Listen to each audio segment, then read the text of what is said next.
Se você chegou até aqui, é porque você está precisando de ajuda com seu pet. Eu sou Marcos, médico veterinário, e tenho certeza que eu posso te ajudar, certo? Ao final desse vídeo, você vai ter aprendido três coisas importantes, três aspectos importantes da criação dos pets. O primeiro deles é quais os cuidados a gente precisa ter para que eles se mantenham bem, para que eles se mantenham saudáveis, sem desespero, sem estresse, sem gastos desnecessários. O segundo é como é que a gente faz para que eles sejam realmente felizes, para que nós tenhamos animais de estimação confortáveis, animais de estimação com o mínimo de estresse possível, certo? E o terceiro ponto, como é que a gente faz para estimular comportamentos bons, comportamentos positivos e repreender nos casos dos comportamentos negativos.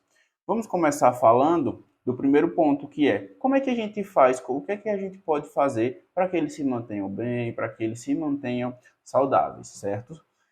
O que vocês vão perceber aqui é que eu foco em coisas bem simples, em coisas cotidianas, em coisas que não são caras, só que demandam um pouquinho de trabalho, demandam um pouquinho de esforço, um pouquinho de dedicação. Vamos começar falando do mais simples, a vacinação. Animais que são vacinados, eles estão protegidos contra várias doenças. Tem várias vacinas disponíveis hoje no mercado. E se elas estão disponíveis no mercado, é porque quando os animais adoecem e desenvolve alguma daquelas doenças que a vacina protege contra, ele vai sofrer, tem o risco de perder o animal, tem os gastos com o tratamento. Então, para evitar tudo isso, a gente faz o processo de vacinação. Quando a gente pensa em cães, as vacinas que são essenciais, isso depende um pouquinho da região que você está, mas aqui na minha região, e a gente pode ver depois, caso você tenha dúvidas, é só entrar em contato comigo. Mas aqui na minha região, a gente tem as que são essenciais, que são a polivalente, que ela vai proteger contra várias doenças, entre elas a gente tem sinomose, parvovirose, que é um pouco mais famosa, a hepatite viral, entre outras doenças. E também a antirrábica, que é uma vacina que protege não só os animais, também protege nós humanos contra essa doença que, quando é desenvolvida tanto pelos animais quanto pelos humanos, ela praticamente não tem cura. Pouquíssimos são os casos de pessoas que sobreviveram e, nesses casos, ainda com bastante sequela, quando a gente pensa em humanos. Já quando a gente pensa em animais, infelizmente, a gente não tem nenhum caso de animal que se recuperou, pelo menos não que eu tenha conhecimento. Por isso que, para evitar problema, a gente faz o protocolo de vacinação. É essencial. Quando a gente pensa em filhotes, o protocolo é feito de uma forma, quando a gente pensa em adultos, o protocolo é feito de outra forma. Mas basicamente a gente precisa estar fazendo aquele reforço das vacinas todo ano para manter eles protegidos, certo? Uma outra coisa que eu vejo que o pessoal, acredito que por esquecer e por um pouco de desleixo, não por realmente não se importar com o animal, o pessoal não faz a desverminação, que é o controle de vermes internos, assim como não faz o controle de pulgas e carrapatos ou ectoparasitas em geral. A gente pensa em vermes, principalmente nos filhotes, que são bem mais suscetíveis, são bem mais sensíveis, eles podem causar vômito, podem causar diarreia, podem causar perda de peso, podem causar redução do desenvolvimento. Tudo isso pode ser evitado com um procedimento simples de desverminação. Nos filhotes, a gente faz uma vez, repete após 15 a 21 dias e vai fazendo a cada mais ou menos 2, 3 meses até que ele se torne adulto. Quando ele se torna adulto, a gente vai fazendo a cada mais ou menos 6 meses, a cada ano. O ideal mesmo é fazer sempre o exame de fezes. Encontrar algum verme, a gente vai fazer o protocolo de desverminação. Só que aí, como tem alguns tutores que não conseguem fazer esse acompanhamento, aí a gente utiliza esse protocolo de forma geral, certo? Uma outra coisa que a gente vê que os tutores eles acabam que não tem tanto cuidado com relação a passeios. É muito comum você ver animais, principalmente cães, passeando sozinhos na rua. O tutor às vezes abre a porta para ele ir passear e espera ele voltar mais tarde. E minha gente, isso é um risco. O animal pode ser atacado por outros animais, o animal pode ser envenenado, o animal pode ser atropelado. Então é um risco que não vale a pena ser corrido, certo? E são nesses momentos que ocorrem os acidentes. Um pouco mais na frente eu vou falar um pouco mais dessa questão de acidentes, mas Quando a gente evita que, ao máximo que esses acidentes aconteçam, obviamente pode ser que aconteça ao longo da vida do pet, mas quando a gente toma cuidado, o risco diminui muito, diminui demais, demais, demais. E além de diminuir o risco para a saúde do pet, às vezes pode chegar até o ponto de perdê-lo, a gente também diminui muito gasto por parte dos tutores, certo? Então, passeios apenas acompanhado, passeios com guia, certo? Se você é tutor de um animal de grande porte, hoje em dia a legislação exige que seja com focinheira e com colar de elos, então vamos respeitar, certo? Porque o estrago que um animal de um grande porte faz é diferente do estrago de um animal de pequeno porte, certo? Então a gente tem que ter realmente esse cuidado.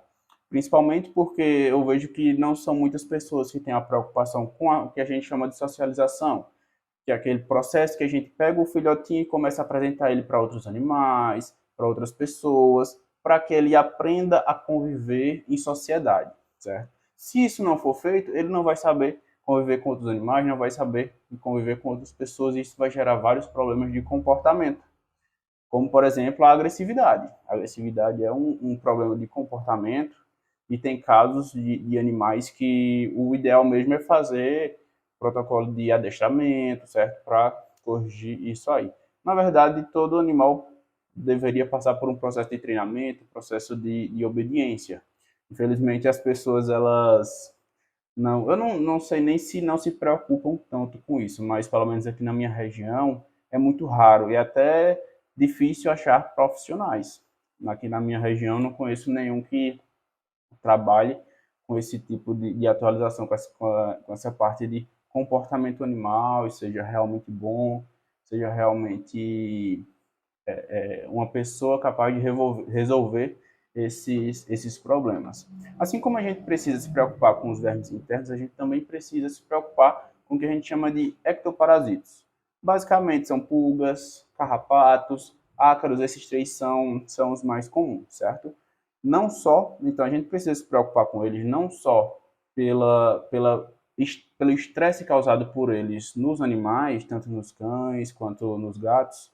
Quando a gente pensa em gato, a gente pensa mais em pulgas e ácaros, mas também pode acontecer de ele estar passando por uma infestação de carrapatos, certo? Então, a gente não pode pensar apenas no estresse causado pela presença do bichinho ali. A gente precisa pensar nos riscos de transmissão de doenças desses ectoparasitos para o animal, certo? Então, que eu acredito que seria o pior dos cenários, que é quando o bichinho vai e transmite a doença para um animal e ela fica ali no organismo dele. A gente só vai descobrir, às vezes, lá na frente, quando o animal já está ruim, quando o animal já está fraquinho. Então, a gente tem que sempre manter esses animais protegidos. Hoje em dia tem medicações orais, tem coleiras que, dependendo da que foi escolhida, tem um resultado muito bom.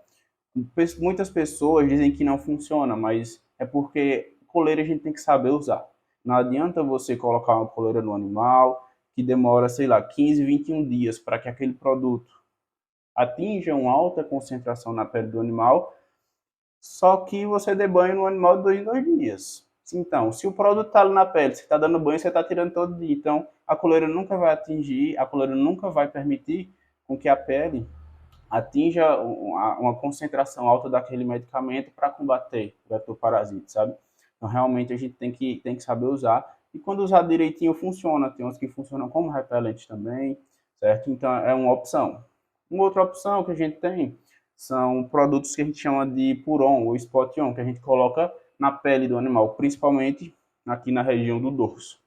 Geralmente tem uma concentração bem alta, a gente tem que ter um pouquinho de cuidado na hora da aplicação, porque por ser uma concentração muito alta, pode ser que o animal se intoxique, caso ele consiga ter acesso ao medicamento, por exemplo, através de lambedura. Às vezes o pessoal coloca, escorre pela lateral do pescoço, ele vai conseguir lamber, aí pode ser que cause intoxicação. Mas também tem um efeito muito, muito interessante, principalmente porque esses medicamentos não são, em sua grande maioria, não são absorvidos para o organismo como um todo, eles têm um efeito local ali na pele. Então, pode utilizar com bastante segurança por bastante tempo, certo? Outra coisa importante, para tudo isso para manter eles bem. Todos esses cuidados vocês estão vendo que são vários pontos, várias coisas que a gente precisa ter atenção, certo? E entre elas a gente tem a escovação dos dentes. Você escova os dentes do seu pet? E eu falo por conhecimento de causa, digamos assim. A minha mãe, ela tem um cachorrinho e nunca conseguiu escovar os dentes dele. Eu acredito que na época não tinha a informação que a gente tem hoje, por isso que ele não foi condicionado a isso. E no futuro ele já não deixava mais que aquele manejo ele fosse feito, porque isso é importante. A gente precisa acostumar o animal, condicionar o animal quando ele é novinho, porque senão lá na frente, lá no futuro, quando ele for maior, ele não vai permitir que aquilo seja feito, certo? A escovação dos dentes, ela evita muito problema. É muito comum a gente pegar animais relativamente jovens, aí de 3 anos, 4 anos, 5 anos de idade, já com muito problema nos dentes, já com doença periodontal, que é quando está acontecendo inflamação, infecção na boca, causa muito desconforto.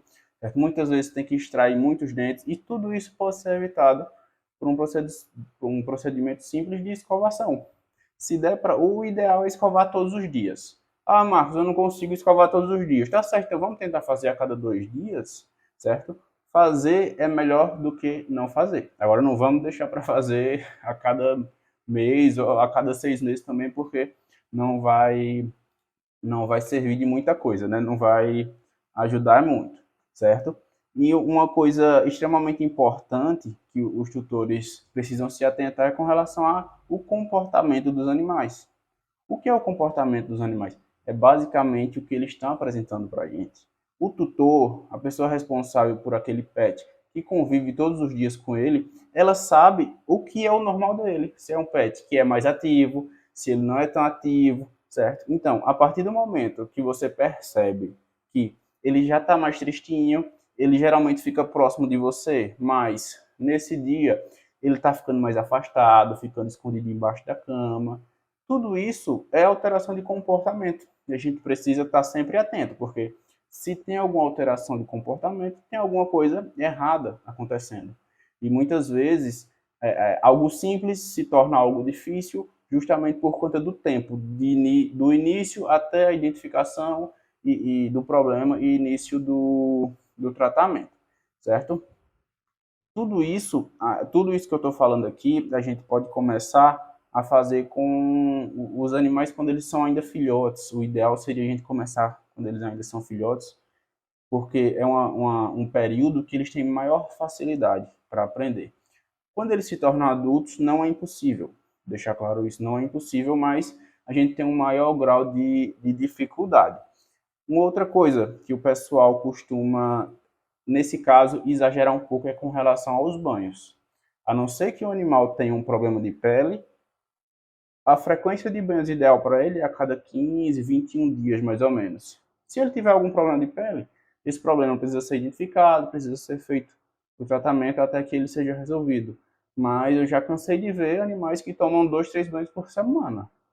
E é inegável, a gente sabe que isso vai causar problemas no futuro, principalmente quando o produto que é utilizado não é o ideal para animais, ou então é um produto que a gente utiliza como um produto terapêutico, então para tratamento, e a pessoa está utilizando em um animal que tem a pele normal, muitas vezes causa ressecamento.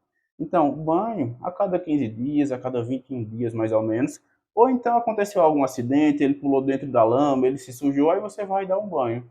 Mas banho a cada 2, 3 dias aí já é demais, porque toda vez que a gente dá um banho, a gente remove uma certa camada de proteção ali da pele, uma camada de gordura, e em alguns casos deixa ela um pouco mais ressecada.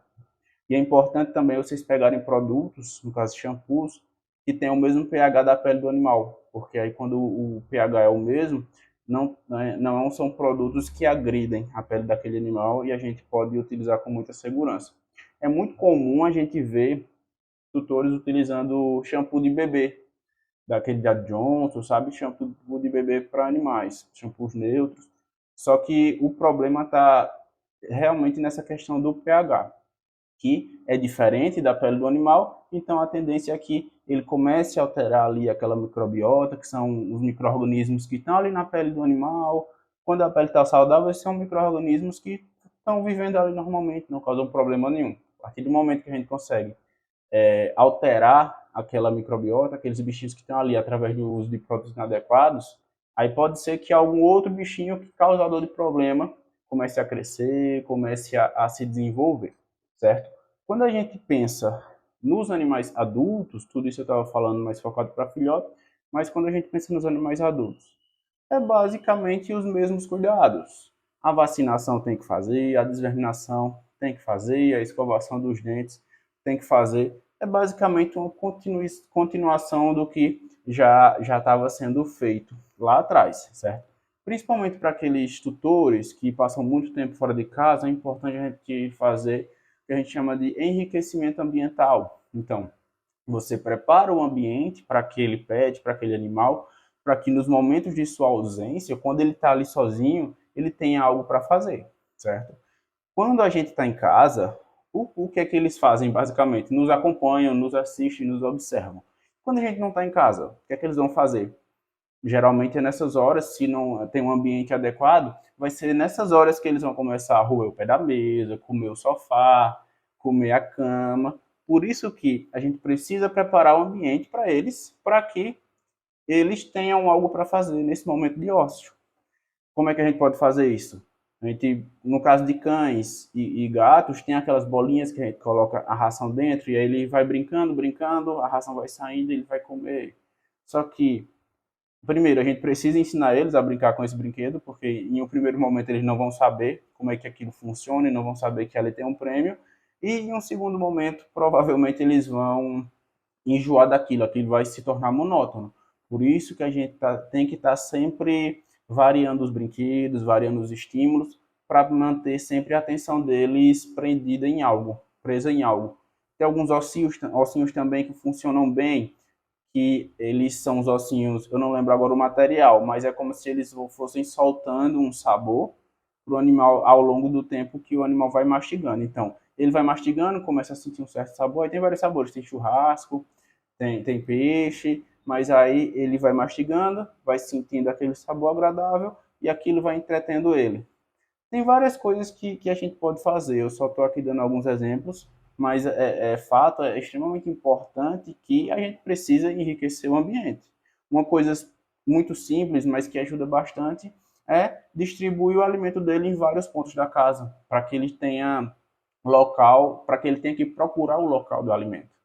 Só o tempo que ele vai gastar procurando, farejando, o estímulo que a gente dá, já vai ocupar bastante o dia dele. E serve tanto para cães quanto para gatos. Isso que eu estou falando aqui do enriquecimento ambiental. Falando mais diretamente para gatos, a gente tem algumas outras formas, como por exemplo o uso de arranhadores, tem alguns brinquedos que estimulam a caça do animal. É muito comum as pessoas falarem que o meu gatinho, ele passa a noite toda correndo em cima de mim, correndo, vai para um lado, vai para o outro, não deixa ninguém dormir. Justamente porque, se ele não tem nada para fazer durante o dia, ele vai dormir a maior parte do dia, ele vai gastar energia à noite. É simples, é lógico, certo? Então, uma outra coisa que a gente precisa falar também é sobre a castração que a gente faz aí nos animais. Dependendo do animal, a gente faz a partir dos 6 meses, tem outros animais que a gente faz a partir dos 8 meses, tem animais que não recomendam fazer a castração, mas em algum momento vai ser algo a se pensar, principalmente para aqueles animais que os tutores não têm o objetivo de colocar para reproduzir, certo? Sejam eles gatas, sejam elas cadelas, sejam eles gatos, sejam eles cães. Em algum momento, se você não tem o objetivo de colocar ele para reproduzir, o ideal é fazer a castração, justamente para tentar evitar algumas doenças, tentar evitar alguns problemas, e às vezes a gente consegue até reduzir um pouco alguns comportamentos, principalmente quando a gente pensa em comportamento relacionado à marcação de território nos machos, ou então um comportamento de cio nas fêmeas. Com a castração, a gente consegue remover isso aí, certo? Agora, pensando nos animais mais velhos, pensando nos animais que são idosos, os cuidados são. Estou batendo aqui sempre na mesma tecla. Os cuidados são praticamente os mesmos. A gente precisa ter atenção com a alimentação, precisa ter atenção com a vacinação, precisa ter atenção com a desverminação, precisa ter atenção com a escovação dos dentes, precisa ter atenção com o ambiente tem que estar preparado para aquele animal. Agora, uma coisa que a gente precisa prestar atenção também é que vai chegar um ponto que ele vai começar a demonstrar sinais de senilidade, sinais que são causados pela idade. Então, se você tem um poodle, sei lá, de 15 anos, 18 anos, vai chegar um momento que ele vai começar a ter mais dificuldade para subir na cama, subir no sofá, certo? Então, a partir desse momento, a gente não pode mais permitir que eles pulem, que eles subam na cama, subam no sofá, porque vai chegar uma hora que pode ser que ocorra algum acidente, pode ser que tenha alguma fratura, certo? Vai chegar um momento em que eles vão começar a perder um pouco da audição, perder um pouco da visão, certo? E nesse momento a gente tem que começar a adaptar o ambiente para ele. Assim como nós, eles também vão começando a sentir um pouquinho essa questão da idade, certo? Minha mãe, por exemplo, ela tem um poodle ele tem 18 anos. E aí a gente já percebe essa questão da dificuldade de locomoção, ele já não é mais tão ativo, ele demonstra sinais de dor na coluna. Todas essas alterações que realmente são esperadas em um paciente, um pet dessa idade. Ele sempre foi um animal saudável, assim, nunca adoeceu, mas aí é importante a gente saber identificar esses momentos da vida deles, que na fase de filhote eles vão ter uma exigência, na fase de adulto eles vão ter uma outra exigência, na fase de idoso, na fase de geriatra, eles já vão ter uma outra exigência. E a gente, como responsável por eles, você como tutor, você tem a obrigação de saber identificar essas fases, de saber identificar direitinho quais as necessidades que eles vão ter em cada uma delas, certo? Então, primeira coisa, como é que a gente faz para eles serem saudáveis? Tudo isso aí é coisa simples, tudo isso aí é coisa prática, tudo isso aí é coisa que dá para fazer no dia a dia, certo? Como, por exemplo, a escolha da alimentação do animal. Tem que dar uma alimentação de qualidade. Hoje a gente sabe que tem várias linhas de ração. Você tem que utilizar a melhor possível, a que melhor fornece nutrientes para o animal e que cabe no seu bolso. As principais que a gente tem são a partir da linha Premium. Tem linha Premium, linha Super Premium e tem outras linhas específicas. Mas se você conseguir utilizar uma ração Premium na alimentação do seu animal, já é excelente. Porque você vai perceber que o cocô dele vai ficar um pouquinho mais seco, não vai ter mais o cheiro tão forte, vai diminuir a quantidade, então o organismo dele vai conseguir aproveitar de uma forma muito mais eficiente aqueles nutrientes que tem na ração, justamente porque essas rações melhores, elas são produzidas com produtos melhores. Por isso que elas têm um valor um pouco mais alto também, certo? E como é que a gente faz para saber se o pet é feliz? É difícil, não é fácil, mas a gente precisa observar, certo? A gente precisa observar o ambiente que ele está inserido, a gente precisa saber identificar se ele está estressado, se tem alguma coisa incomodando ele. Isso é muito mais palpável em gatos. Pelo menos eu tenho essa opinião, porque para mudar a rotina de um animal, para mudar a rotina deles, qualquer coisa é suficiente. Qualquer coisa é suficiente para causar um estresse. Pode ser a chegada de um novo animal em casa, pode ser a saída, por qualquer que seja o motivo, de um animal que ele tenha um convívio, ou até de uma pessoa que ele tenha um convívio. É muito comum o animal ser apegado a uma pessoa, aquela pessoa, por qualquer que seja o motivo, se muda, vai embora e o animal fica. Ele vai sentir aquilo, ele vai sofrer com aquela perda, entre aspas. Porque, assim, os animais também sofrem luto. E o luto não necessariamente é porque alguém morreu. Pode ser simplesmente porque alguém que era do convívio dele ali, simplesmente não está mais ali. É muito comum que, por exemplo, os jovens vão para a faculdade, vão estudar, começam a morar fora, começam a morar em outra casa, e aquela pessoa saia do dia a dia daquele animal. E ele vai sentir, certo? Uma outra coisa que a gente observa com relação à alimentação. O animal tem uma alimentação de qualidade, é uma alimentação de qualidade, mais um ponto positivo. O animal é um animal que tem uma rotina ativa, tem uma rotina de passeios, um outro ponto positivo, certo? Tudo isso a gente utiliza para avaliar como é que está o grau de felicidade daquele animal, se o animal está bem, se o animal não está bem, certo? E o outro ponto que a gente precisa comentar é como é que eu estimulo comportamentos positivos e desestimulo comportamentos negativos.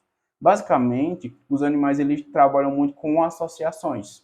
Então, às vezes o pessoal está brincando ali com o animal, está brincando com as mãos, aí cães ou gatos, eles começam a mordiscar ali na brincadeira, começam a arranhar, e eles começam a associar a mão a brinquedos.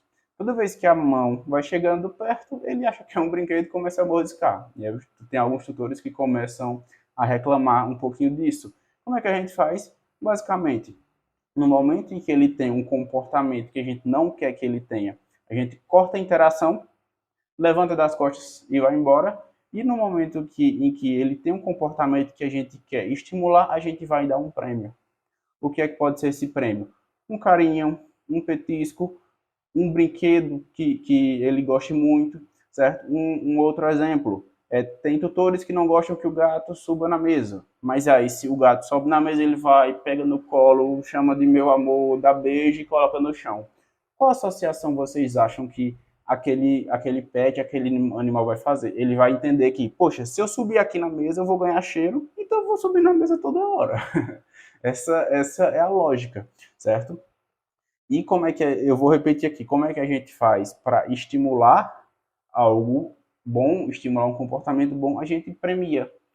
E o prêmio vai depender muito de cada animal. Como eu disse, pode ser petisco, pode ser brinquedo. Esses cães que trabalham com a polícia, cães farejadores, podem ver no treinamento deles, quando eles fazem o trabalho deles, quando eles acham algo, eles ganham um brinquedo. E para eles ali já é um prêmio, já é algo positivo, já é algo que estimula eles a fazer algo certo. Beleza? Então, nós falamos aqui sobre 3 pontos extremamente importantes para a saúde dos pets, para que eles